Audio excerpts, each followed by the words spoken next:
Hi, good morning. ഇന്ന് നമുക്ക് നോക്കാനുള്ള കറണ്ട് അഫയർ എന്ന് പറയുന്നത് നവംബർ 15 നോക്കാം നമുക്ക്. മെറ്റ സൂപ്പർ ഇന്റലിജൻസ് ലാബിന്റെ തലവനായി നിയമിതനായത് അലക്സാണ്ടർ വാങ് ആണ്. മെറ്റ സൂപ്പർ ഇന്റലിജൻസ് ലാബിന്റെ തലവനായി നിയമിതനായത് ആരെന്ന് ചോദിച്ചാൽ അലക്സാണ്ടർ വാങ് ആണ്. ആരാണ്? Alexander Wang. ഇതിന്റെ മെറ്റ സൂപ്പർ ഇന്റലിജൻസ് ലാബിന്റെ തലവനായി നിയമിതനായത്. അടുത്തിടെ ഭൗമസൂചിക പദവി ലഭിച്ച ഗുജറാത്തിലെ മാർബിൾ ഏതെന്ന് ചോദിച്ചാൽ അംബാജി മാർബിൾ. അടുത്തിടെ ഭൗമസൂചിക പദവി ലഭിച്ച എവിടത്തേതാണ്? ഗുജറാത്തിലെ മാർബിൾ ആണ് അംബാജി മാർബിൾ എന്ന് പറയുന്നത്. ഒന്നുകൂടെ പറഞ്ഞോക്കാം. മെറ്റ സൂപ്പർ ഇന്റലിജൻസ് ലാബിന്റെ തലവനായി നിയമിതനായതാരാ? അലക്സാണ്ടർ വാങ് ആണ്. അംബാജി മാർബിൾ എന്താ പ്രത്യേകത? അടുത്തിടെ ഭൗമസൂചിക പദവി ലഭിച്ച ഗുജറാത്തിലെ മാർബിൾ ആണ്. ഇനി ലോകത്തിലെ ഏറ്റവും വലിയ സംരംഭക ട്രെയിൻ യാത്രയായ ജാഗൃതി യാത്രയുടെ ഭാഗമായ കേരളത്തിലെ നഗരം ഏത്? കൊച്ചിയാണ്.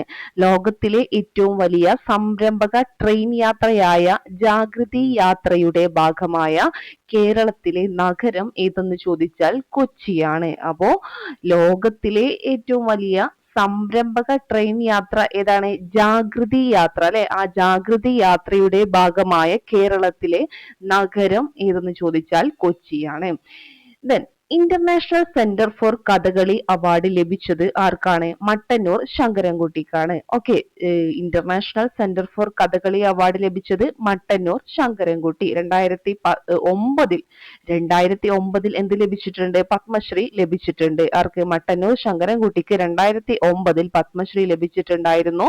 International centre for Kathakali award ലഭിച്ചു. ഇന്ത്യയിൽ ആദ്യമായി ഭാഷാ അവബോധ പരീക്ഷണശാല ആരംഭിച്ച IIT മദ്രാസ്. ഇന്ത്യയിൽ ആദ്യമായി ഭാഷാ അവബോധ പരീക്ഷണശാല ആരംഭിച്ച IIT മദ്രാസ് ആണ്. 2025 നവംബറിൽ സിക്കിമിൽ നിന്നുള്ള ഏത് 2 പരമ്പരാഗത ലെപ്ച സംഗീത ഉപകരണങ്ങൾക്കാണ് ഭൗമസൂചിക അഥവാ GI ടാഗ് പദവി ലഭിച്ചത്? ഒന്ന് തുങ്ബുക്ക്, ദെൻ പുങ്ടോങ്. ഏതൊക്കെയാണ്? തുങ്ബുക്ക്, പുങ്ടോങ്. 2025 നവംബറിൽ സിക്കിമിൽ നിന്നുള്ള സിക്കിമിൽ നിന്നുള്ള 2 പരമ്പരാഗത ലെപ്ച സംഗീത ഉപകരണങ്ങൾക്ക് എന്ത് ലഭിച്ചു? GI ടാഗ് അഥവാ ഭൗമസൂചിക പദവി ലഭിച്ചു. തുങ്ബുക്ക്, പുങ്ടോങ്. ഏതൊക്കെയാണത്? തുങ്ബുക്ക്, പുങ്ടോങ് എന്നിവയാണത്. 2026 IPL മലയാളി താരം സഞ്ജു സാംസണിനെ സ്വന്തമാക്കിയ ടീം ചെന്നൈ സൂപ്പർ കിങ്സ് ആണ്. 2026 IPL മലയാളി താരം സഞ്ജു സാംസണിനെ സ്വന്തമാക്കിയ ടീം എന്ന് പറയുന്നത് ചെന്നൈ സൂപ്പർ കിങ്സ് ആണ്. ഒന്നുകൂടെ പറഞ്ഞോക്കാം. 2026 IPL മലയാളി താരം സഞ്ജു സാംസണിനെ സ്വന്തമാക്കിയ ടീം എന്ന് പറയുന്നത് ചെന്നൈ സൂപ്പർ കിങ്സ് ആണ്. ഇനി ബീഹാറിൽ 10ാം തവണയും മുഖ്യമന്ത്രിയായി സത്യപ്രതിജ്ഞ ചെയ്യുന്നത് നിതീഷ് കുമാർ ആണ്. നിതീഷ് കുമാർ ആണ് ബീഹാറിൽ 10ാം തവണയും മുഖ്യമന്ത്രിയായി സത്യപ്രതിജ്ഞ ചെയ്യുന്നത്.